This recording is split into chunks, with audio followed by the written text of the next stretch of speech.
let's see what is channel in Golang. So we'll be seeing the basics of a channel, restricting the data flow within the channels, what is buffered channels, how to close the channels, how to use for loops within the channel, and we will also see what is a select statement in channels.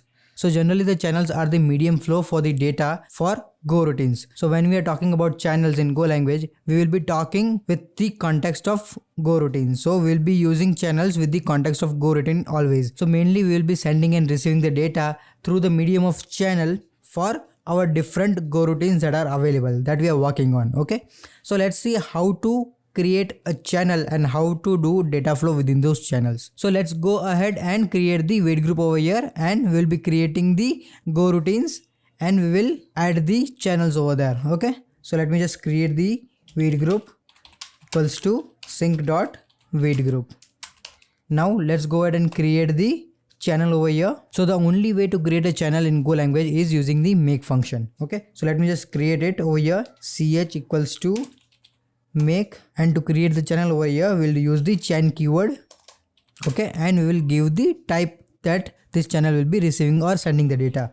So if I'm giving integer over here, then this particular channel will always be sending data in the integer format and will be receiving the data in the integer format only. If you want to create, you can create for strings and other data type as well, but they will be restricted to that particular type that you have defined over there. Now this channel is created. Now after this, we'll be creating two functions to send the data to this particular channel and to receive the data from this particular channel. So as we are going to create the two functions, two Go routines over here, let me just add the wait groups over here as 2. Okay, so I'll be just adding wg.add 2 over here. So we'll be having two Go routines in my wait group. So now let's create the functions over here, Go routines. So we'll just do go function declaration, and again we will do one more function declaration, and at the end we will do wg.wait. So until these two functions are completed, it will wait over here. Okay. So now let's work with the channel over here. So to pass the data to the particular channel, what we can do over here is we have to do ch pass the data to this particular channel. We'll be using the arrow syntax. So this arrow syntax will be using where we are giving 12, that is an integer value, to this particular channel. Okay, we are following the data that 12 should go to this particular channel. And if you want to receive the data, what we'll be doing is we will receive the data from this particular channel, but the data flow would be this way. So here we are passing the data to the channel, and from here we are receiving the data from the channel and we are assigning to this particular I variable. So let me just print this also, I variable over here. And as we saw earlier that once we do the operation in the Go routine, we will be doing wait group dot done over here, and here also we'll be doing wait group dot done. So our channel is created. We have two functions, one to receive the data and one to send the data over here. Now as these two are the anonymous function, we have to call it. Okay, so we'll just add the parenthesis over here, and this will be called as an anonymous function. Okay, so now let's run this, and you can see that we are getting the value over here 12. So this particular Go function is sending the data 12 to this particular channel that we have created over here, and this function is receiving the data from this particular channel. And one thing to note over here is the data that you are passing will be the values over here. Okay, it will be of value type. So suppose if I do this way over here, I equals to 12 over here, and if I pass I over here, and after this I change the value of I, suppose 24, then you will be seeing that we will be just sending the value 12 over here. Okay, if I run this again over here, you can see that the 12 is passed. So we are passing the data into channel as a value type, not the reference of it. Now you can see that the two functions that we have created are just doing one operation. So this particular function is just receiving the data, and this particular function is just sending the data. So these are unidirectional channels.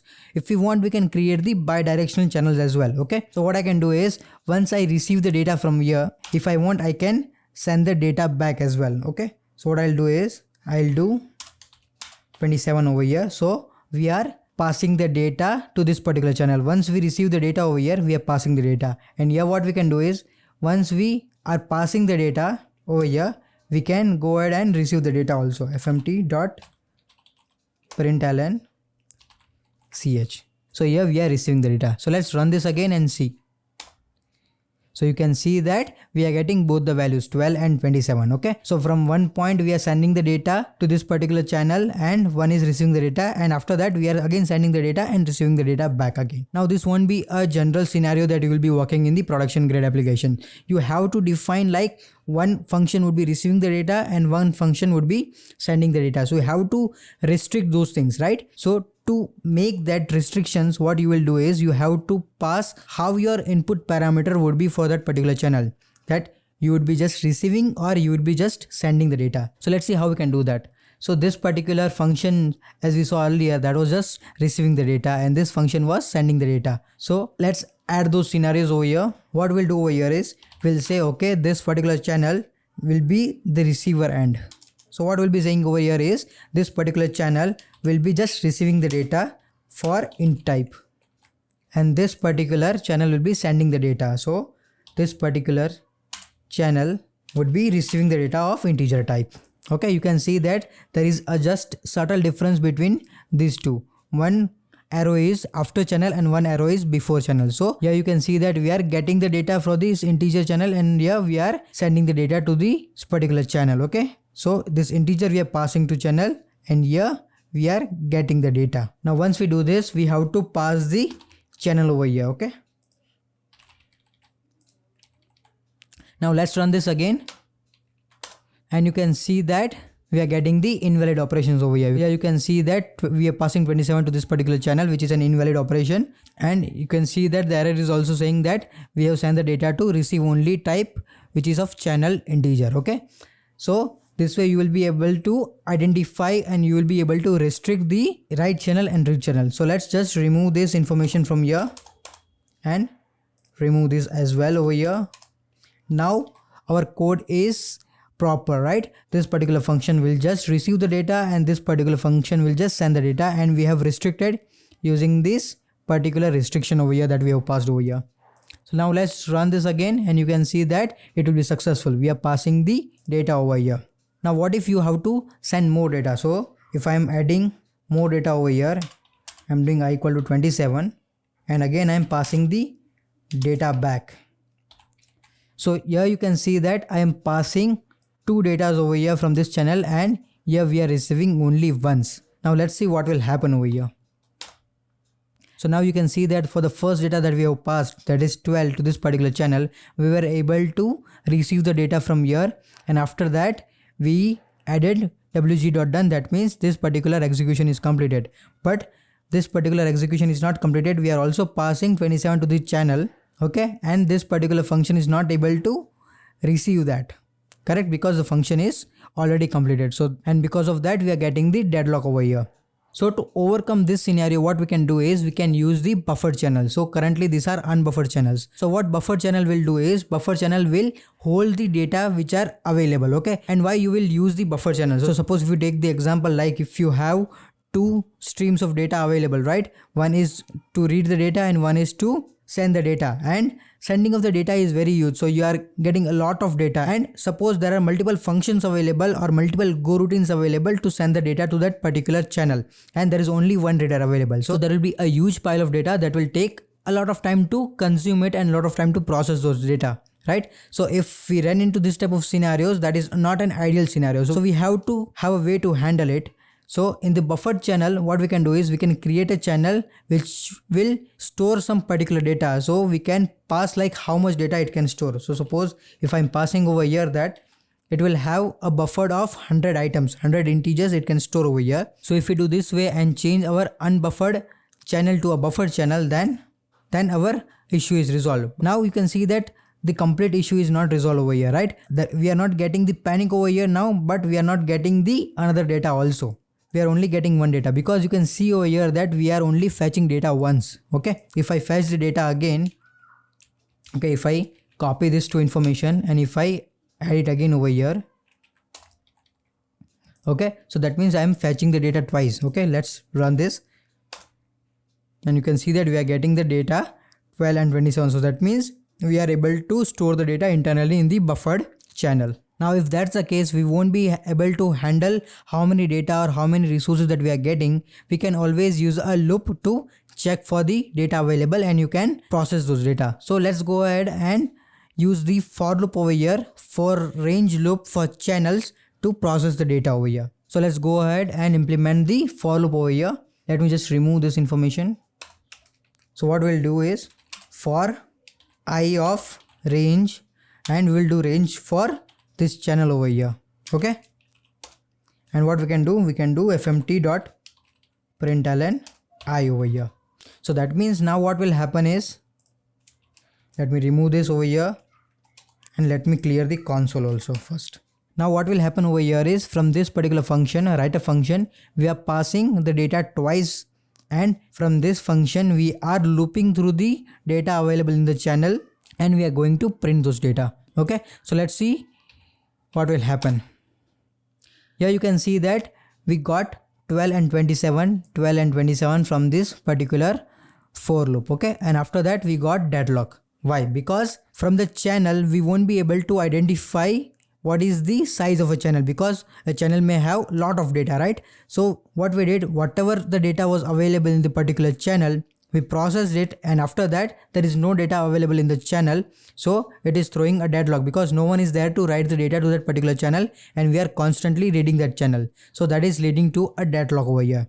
So there has to be somewhere where we can identify or where we can tell that particular channel that there is no data going to be added anymore. So for that what we can do is we can close the channel. So let's go ahead and close the channel. So once we add the data over here, what we can do is we can close the channel over here. Okay, so once the channel is closed, here we will be able to identify, okay, there is no more data coming and we can stop the processing. So let's clear this console out and let's run this again, and you can see that we are getting the proper data now. Okay, 12 and 27. Now what if you want to send more data after closing the channel? Okay, so suppose if you want to send more data, okay, suppose if you are passing 45 over here after closing this channel, then what will happen? Let's run this again, and you can see that it got panicked, okay, because the data you send on a closed channel. Okay, so that means once the channel is closed, you will no longer be able to send the data. So this is also not a appropriate scenario that you can use. So let's go ahead and resolve this scenario also. So in the earlier videos when we were working on the map, we used the comma OK syntax over there, right? Where we will be able to get true or false where the data was available or not in the map. So similarly, we will use that over here to check if the data is available in the channel or not. So let's go ahead and implement that. So for that what we have to do is, let me just remove this, and we have to remove this as well. We have to directly use for loop, and inside this for loop we will do the test over here. We'll do I comma OK for the data which we are receiving from the channel, and for the OK part we will do the test over here. So if we are getting OK as a true, then we will print that I for it, okay, and else we should break the loop. So what we are doing over here is, we are taking the control over here and we are checking if there is any data available in that particular channel or not. If data is not available, then we will just break the loop, and if data is available, then we will process that data. How this particular channel will get to know that there will be no data based on the close over here.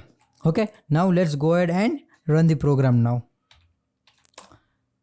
So here you can see that we are able to get the data over here. Okay, so we took the control from the writer block to the reader block, and we are checking if the data is available, then we are going to process the data, and if the data is not available, if there is no further data in the channel, we will just break the operation over here.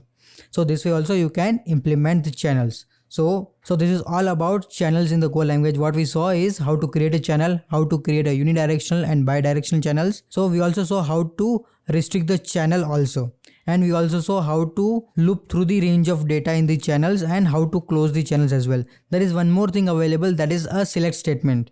And why we'll be using the select statement? So select statement is a similar kind of thing like switch statement, where you will be able to check the different channels available, what are the different data that you are getting from the different channels, and based on that particular thing you can process the data. So let's go ahead and take one example for the select statement. I'll be just removing this example. And let me just copy paste the example to make it quick. So here you can see that it's a very simple program where we have main method over here, and in this main method we have created two channels, R1 channel and R2 channel.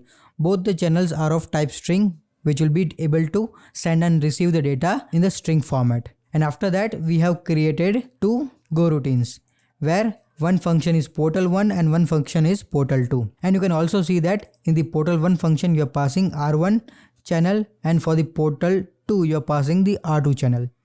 So if you see the functions over here, portal 1, it is taking the channel 1 over here, and portal 2 is taking the channel 2, R1 and R2.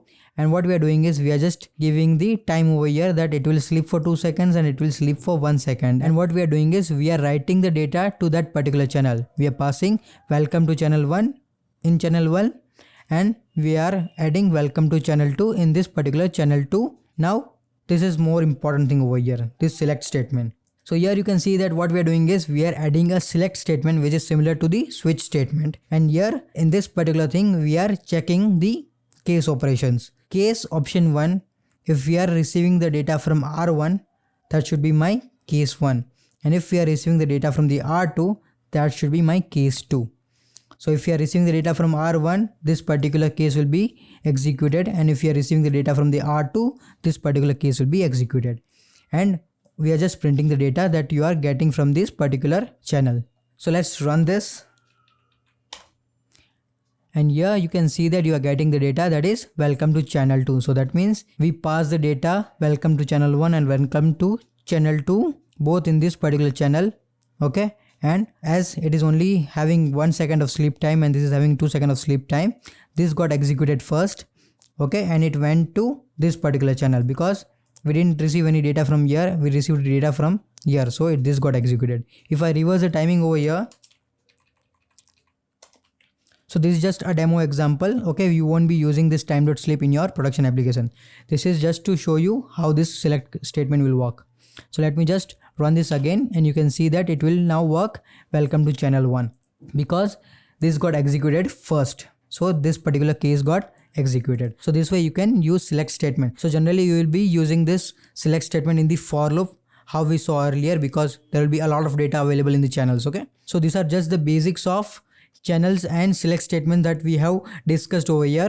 There are a lot of things available that you can go through in the documentation as well, and these all things are very advanced topics. This all deserves their own particular video about Go routines, about channels and all those things. Okay, these are more advanced one. So just go through this everything over here that we have discussed now, and if you want you can go through the documentation also, and if you want me to create a specific video for that, you can tell me in the comment section also. So that's all for now for the Go language tutorial. We saw a lot of things in the Go language today, and there are a lot of things available also. So this is not a particularly advanced tutorial for Go language. This is just to get you started and boosted to work in the Go language. So let me know in the comment section below if you have any suggestions or if you have any queries regarding any of the topic that we have covered. I'll try to resolve them as early as possible. So go through the documentation part as well if you feel anything that has been missed out, or if you feel that these things should be included, then also let me know in the comment section below. So if you got any value out of this particular tutorial, then give this video a thumbs up and subscribe to my channel for the upcoming new videos. Till then, happy coding. See ya.